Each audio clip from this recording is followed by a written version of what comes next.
Friends, ಈಗ ಅಣಬೆ ಕೃಷಿಗೆ ಮೊದಲನೇದಾಗಿ ಹುಲ್ ತಗೊಂಡಿದ್ದೀವಿ, ಹಾಗೇನೆ ಅಣಬೆ ಬೀಜ, ಅಣಬೆ ಹಾಕಲಿಕ್ಕೆ ಬೀಜ ತಗೊಂಡಿದ್ದೀವಿ, ಹಾಗೆ ಪ್ಲಾಸ್ಟಿಕ್ ಕವರು ಮತ್ತೆ ರಬ್ಬರ್ ಬ್ಯಾಂಡ್ ತಗೊಂಡಿದ್ದೀವಿ. ಫ್ರೆಂಡ್ಸ್, ಈಗ ಈ ಕವರ್ ಒಳಗೆ ಲೇಯರ್ ಲೇಯರ್ ಆಗಿ ಹಾಕ್ಬೇಕು. ಮೊದಲಿಗೆ ಹುಲ್ಲು ಹಾಕೋಣ. ಒಂದು 3 ಇಂಚ್ ಅಷ್ಟು ಹುಲ್ಲು, ಇಷ್ಟು ಹುಲ್ಲು ಹಾಕ್ಬೇಕು.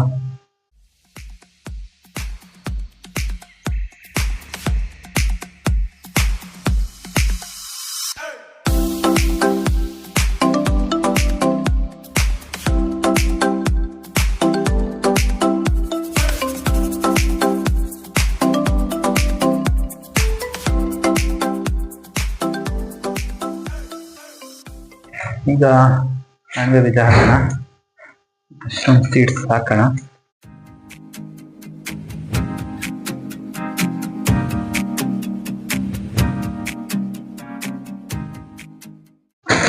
ಮತ್ತೆ ಒಂದು ಲೇಯರ್ ಹುಲ್ಲು ಹಾಕ್ಬೇಕು.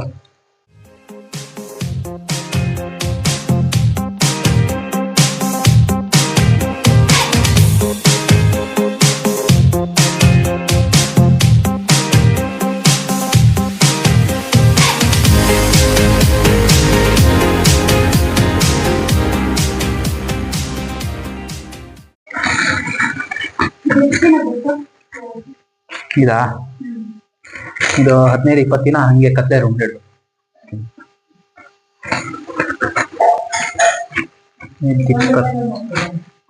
ಲೇಯರ್ ಲೇಯರ್ ಹಾಕ್ಬಿಡ್ತೀನಿ.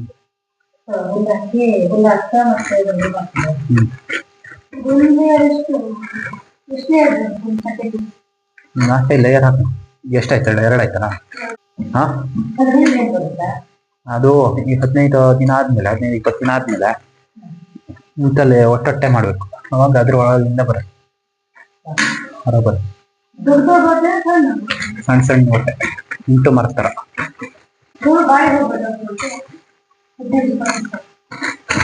ಗಾಡಿ ಸಣ್ಣಕ್ಕೆ ಹೋಗ್ಬೇಕು, ಸಣ್ಣ ಹೊಟ್ಟೆ ಮಾಡಿದ್ರೆ ಸಣ್ಣಕ್ಕೆ ಹೋಗ್ಬೇಕು.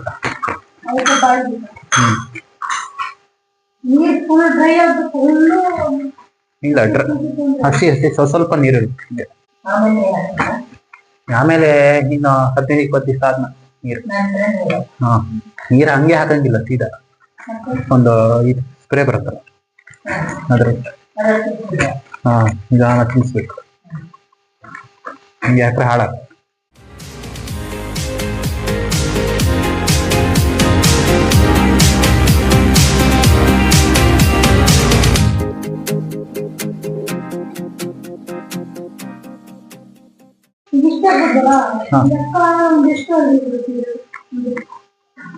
ಬರುತ್ತೆ. ಇವಿಷ್ಟು ಸೇರಿನಾ? ಇಷ್ಟು ಬೀಜದಲ್ಲ 2-3 kg ಬರ್ಬೋದು. 2-3 kg ಬರ್ಬೋದು.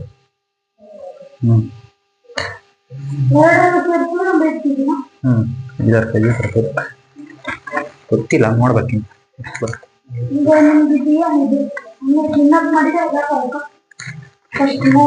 ಫಸ್ಟ್ ಟ್ರೈ ನೋಡ್ಬೇಕು. ಕೈ ಹಿಡಿದ್ರೆ ಮಾಡ್ಬೇಕು, ಕೈ ಹಿಡಿಬೇಕು. ಸಾಕಲ್ಲನ? 5 ಆಯ್ತಲ್ಲ? ಹಾಕೋದಿಲ್ಲ, ಮೇಲೆ ಹುಲ್ಲೆ ಆಗ್ಬೇಕು, ಮೇಲೆ ಬೀಜ ಹಾಕ್ಬಾರ್ದು.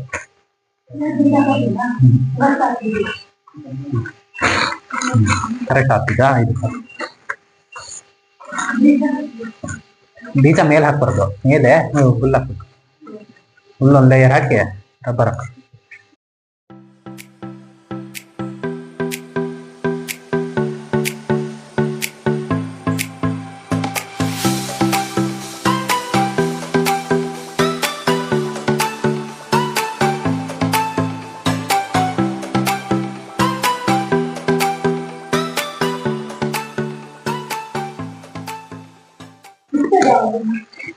ಅದೇ ಹೇಳಲ್ಲ, ಬಿಚ್ಚೋದು ಅದೇ ಎಲ್ಲ ಅಣಬೆ ಕೊಯ್ಲು ಆದ್ಮೇಲೆ ಬಿಚ್ಚೋದು. ಅಣಬೆ ಇಲ್ಲಿ ಬರುತ್ತಲ್ಲ, ಎಲ್ಲ ಕಟ್ಟಾದ್ಮೇಲೆ ಗೊಬ್ಬರ ತರ ಆಗಿರುತ್ತೆ. ಹಾ, ಬರುತ್ತೆ.